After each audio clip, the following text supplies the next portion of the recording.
So now that I've broken it in a little bit and all that, it just turns amazing. It turns like a V cube, but without being lubed. So just look at all these turns, you know, like top layer, second layers, third layer, and all of them do that, you know. And it doesn't take that much aligning for it to get into place and start turning. As you can see, I'm not trying to go, you know, like set it all in a line like you would with the Gigaminx or something like that. It's just like you kind of just go with it, and then it'll just flow. So this freaking puzzle is amazing. I'm just stoked on how awesome this this puzzle works. I ran out of CRC, if you remember in the tie-on key video, so I'm going to go to the store and buy some. So yeah. Alright, so we're here in the automotive section. Here we go. So we have the CRCs, brake clean, lubricants, all that stuff. This is the stuff you need right here. Heavy duty silicone, only $2.17. The small cans that are half cans, they last like years. Well, it lasted me like a year or two. They're only like 98 cents. So we'll go with the heavy duty big can. And then, yeah, let's go lube my cube. Cool. Alright. Let me see if the angle is right. Okay, that's good. So as you guys saw,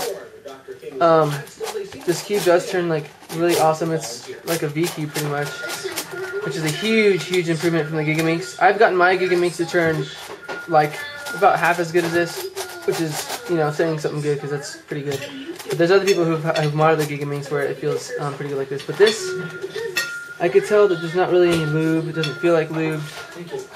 So I'm going to lube that, and then we'll see how it turns out. But one thing I wanted to show you is this. Let me go to macro. Alright, I set it to macro, which is actually keeping it pretty focused here, so we'll just stay in this setting. But check this out. If you look at this puzzle right here, that piece, they've actually gone and capped a bunch of those pieces that were hollow before. So I'm sure that's causing a huge improvement, and I mean, you could see the improvement, you know. So it's oh man, I don't know. It sounds like a V cube. So some of these seem like they're a little bit slower than others, so that's what leads me to believe that it's not lubed. It has some dry spots. But so I'm gonna lube it, put little squirts here and there, and then we'll finish reviewing from there. Okay, so I put some lube in there, and it's just insane how fast that little layer is turning. So it might take a while, but you can what I'm gonna do is, since I did this layer here, I'm gonna go ahead and split this next spot and then do this second 2 layer and then the outer layers, and then I'm gonna keep track of which ones I've done, and then we're going to do it for all 12 sides, and then that should be your lube puzzle, and I'll let you know what it feels like when it's all done.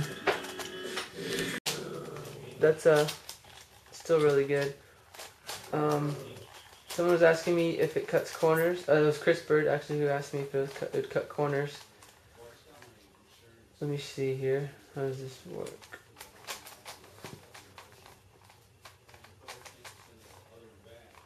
So I'll set the layers a little bit misaligned, kind of like how you would on the 3x3, where it's like in steps, and then if you push it through, it has pretty damn good tolerance. Hey guys, I just had a stroke of genius. I just had a good idea.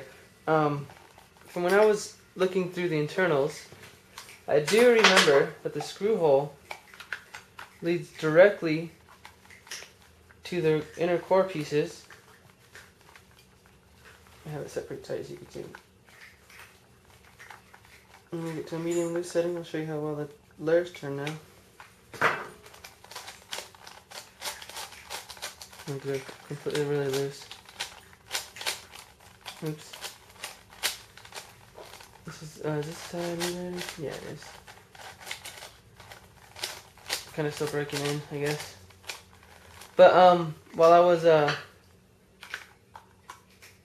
unscrewing the tops in to look at the internals, I remember that if I unscrew this screw and then I spray into this hole here, I'll be able to get directly into the core.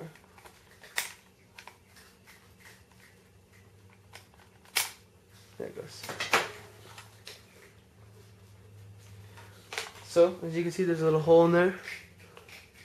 I'm going to put my jigaloo straw right in there. As you can see.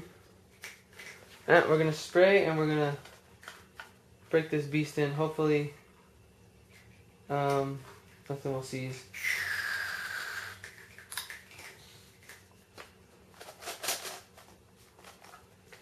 So, just put the thing back on. Put it in really quick.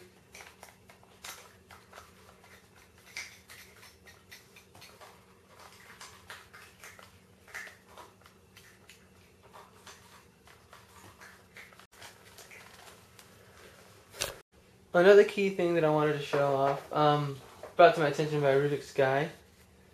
His YouTube channel, you can find him on YouTube.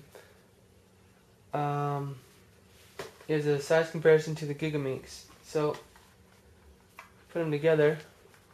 That's the size comparison. Oops, that's the side of a Teraminx and lubing. It's basically exactly the same, except it has just picture a Gigaminx with another small layer around it, because the piece is a little smaller. Let me see here. It's actually really not that much bigger. If you look at the two sides here, where my thumbs are, if you notice there's only that small little gap in between each side. That's how much bigger it is all around the whole puzzle. So it's not much bigger. It's about the same almost. It just looks a lot bigger, I guess, but it's actually awesome. You know, it's not that big of a difference. So it's still a small puzzle. You can still keep it in your hand. It's really fun to solve. Let me leave that spot. Really fast. Yeah. So the outer layers can probably be